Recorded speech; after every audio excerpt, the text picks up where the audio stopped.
Yo, what's going on, man? And in today's episode, what we're going to be talking about is how to manage your emotions better. Now, before you jump and try to leave this video because you think this is some bullshit, let me at least explain why your emotions are important. Your emotions will dictate your actions, and your actions will dictate your results. Have you ever seen a depressed ass motherfucker out here killing life, just balling out of control? Most likely you don't. And the reason for that is that you can't operate at a high frequency in a high state if you're sad all the time. And it stands to reason, if that's the case, we should start managing our emotions better.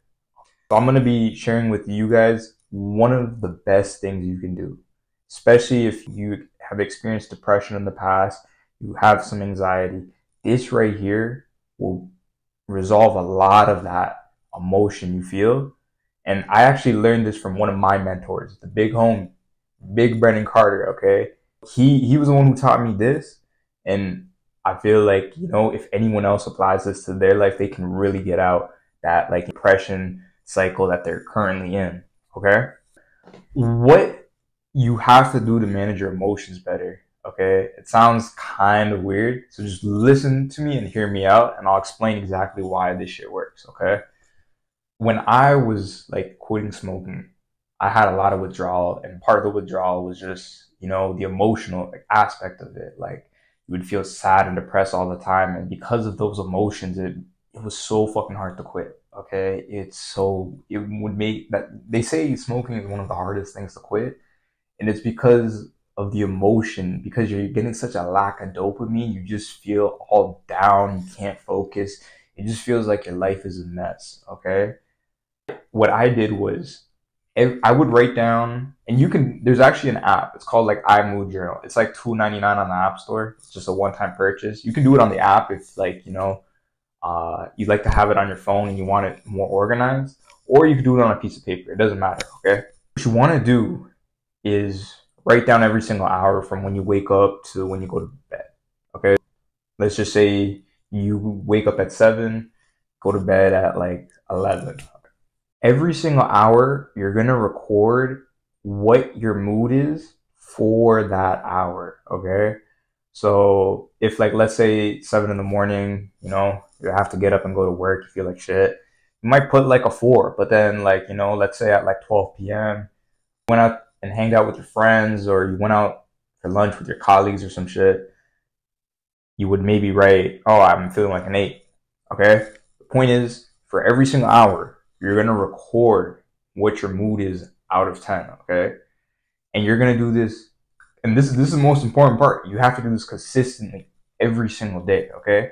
Every single hour, you're going to record your emotion, and you're going to record what was happening during that time. Whatever it was, even if it was just watching TV or just being on your phone or anything, man. You're just going to record a rating out of 10 on how you felt that specific hour. Once you do that, this is how this works, okay? After you do it consistently for like 1 or 2 weeks, first off, you're going to start noticing the type of things that actually bring up your mood and bring down your mood, okay? For example, and this is not my example, I'm just bringing this example, okay? Do not think this is me, okay? Do not fucking think this is me, okay? Let's say, your girl's tripping, and it brings you down to a 3, and you notice that every single week you're always being brought down to a 3 because your girl is always tripping. You have data to know that part of the reason why you're always feeling down is because of your girl. And at that point, it's up to you if you want to get rid of her or not. But at least you have data to support why you are feeling this way. And at the same time too, when you look at all your high points, okay, the times you feel like an 8, 9, or 10, look at what are you doing in those activities. For me personally, it was every single time I was at the gym and after my workout, I was always a 10, okay? Or when I'm working on my business, for example, I'm always a 10. I noticed that. So what I did was I just found all the activities throughout my day that I would consider an 8, 9, or 10, and just filled my entire day with those activities. Because if I'm always feeling like an 8, 9, or 10 when I work out, or when I'm working on my business, or I'm training my clients, for example, then as a byproduct, I'll naturally just be more happier all the time, which will lead to better actions, which will give me better results, man. All right. And I think if you try this out, try it out for 2 weeks, man. I'm telling you, just record your mood every single hour out of 10. And record what you were doing during that time. Okay. Track it for 2 weeks. You're going to have some data to know what activities are making you happier and what activities are bringing you down. And at the same time too, what ends up happening, okay, once you start filling your day with all the activities that you feel like an 8, 9, or 10, what's going to happen after is that your baseline state is also going to increase, okay? Because like right now you're probably doing some shit that at certain parts of the day you feel like a 4 or a 3, and it's lowering your baseline, okay? But you're now increasing your baseline because you're doing all the shit that's like a 7, 8, 9, or 10 that actually makes you feel good, man. And honestly, that's what really helped me get over like the emotional aspect when I was quitting smoking, for example, okay?